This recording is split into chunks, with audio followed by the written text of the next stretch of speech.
already know the answer to, and that is, who is the best? I don't mean bodybuilding. I don't mean powerlifting. I don't mean anything specific. Just in general, who is the fucking best? Right? And I don't mean a person. I mean, what do they all have in common? Right? Regardless of like talent or innate skill, the guys who are the best at anything are the ones who fucking do it the most.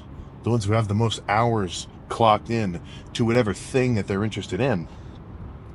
And there's actually one more step past just clocking in hours. Those hours have to be fucking active, right? I'm sure we all have, I mean, some of us worse than others. I've got a total, well, for something like Counter-Strike, I've got 1,000 hours. I played 1,000 hours of Counter-Strike. That's a lot of fucking time. Am I an esports professional? No. Not at all, because those hours were spent just fucking, goofing off and talking, right?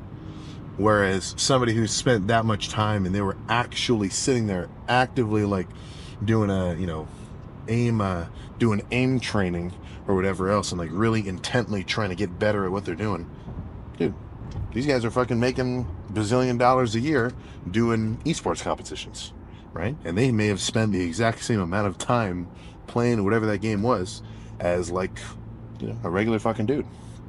So that's where lifting is absolutely no different.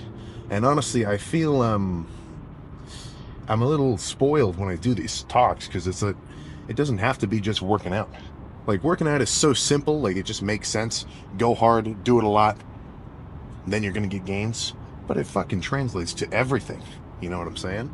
So then you've got a challenge. All right, how the hell am I supposed to spend, I mean, let me think. So my workouts are usually an hour and a half long, and that's, let's just say 340 days a year. I take a couple off days every so often, but maybe we'll just say 350 to keep it even. So that's 350 times 1.5.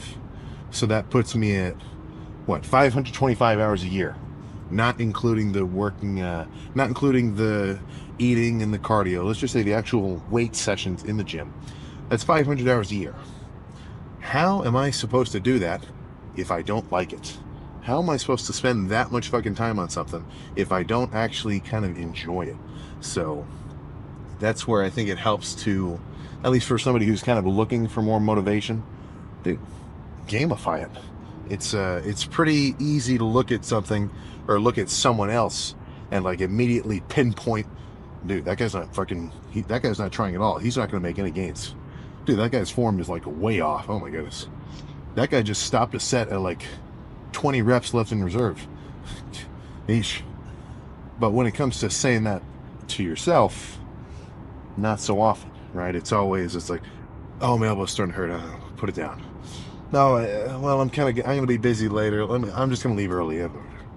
Like, it's, the person you're making excuses for the most is typically you to you kind of inner monologue style. So that's where, if you can have a good grasp on like, okay, this has a